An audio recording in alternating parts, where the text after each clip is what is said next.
Ce jeudi 9 mars, envoyé spécial enquête sur la difficulté pour les Italiennes d'avoir accès à l'IVG.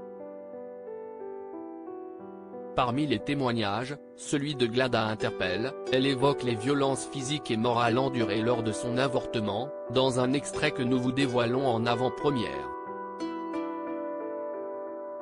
À l'heure où certains États voire certains pays remettent en question le droit pour les femmes d'avoir accès à l'IVG, envoyé spécial, présenté par Élise Lucet sur France 2, enquête sur le cas italien. Chez nos voisins transalpins, la question se pose. D'autant que de très nombreux gynécologues se disent objecteurs de conscience, un droit qui les autorise à ne pas pratiquer le dernier acte d'un avortement et donc, de fait, de limiter la possibilité pour les Italiennes de pouvoir mettre fin à une grossesse. Ce refus conduit certains praticiens à avoir des gestes ou des attitudes violents avec celles qui souhaitent un avortement. Envoyé spécial a rencontré Glada qui avait 22 ans lorsqu'elle a souhaité une IVG. Ce n'est pas d'avorter qui m'a traumatisé, si est ce qu'ils m'ont fait, confie Glada à envoyé spécial dans cette séquence placée en fin de reportage et que Télé Loisirs vous dévoile en exclusivité en haut d'article. Le magazine de France 2 rencontre Glada, une heureuse maman de 28 ans, d'une petite Chloé, âgée de quelques mois.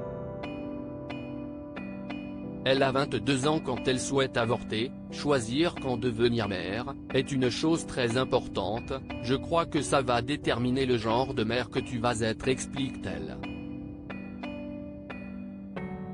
Débute alors pour elle un cheminement qui la marquera à vie. Ce n'est pas d'avorter qui m'a traumatisé, si est ce qu'ils m'ont fait.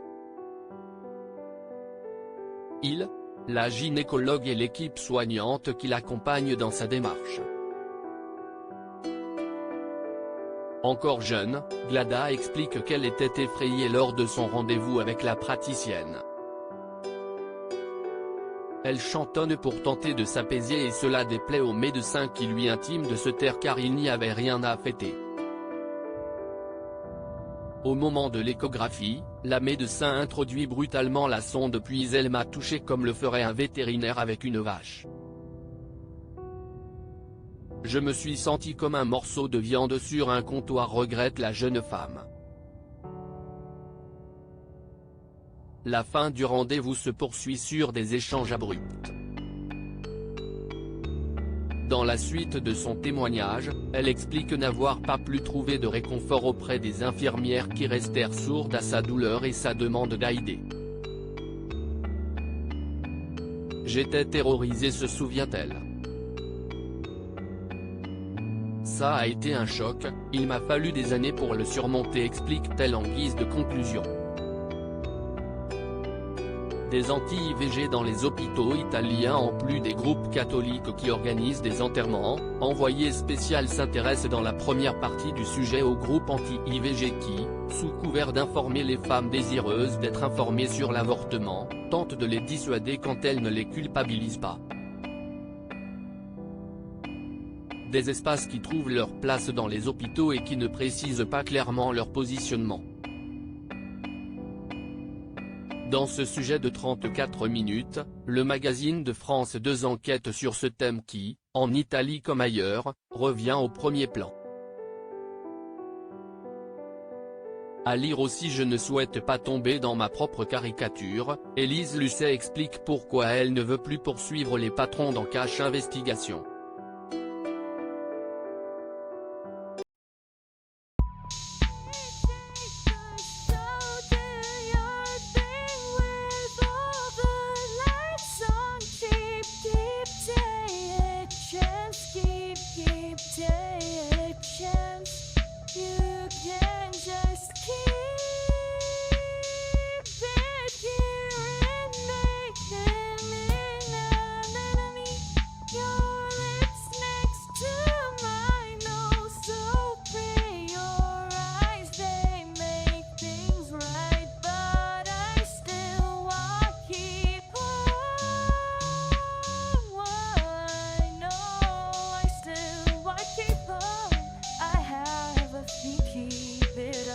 I have a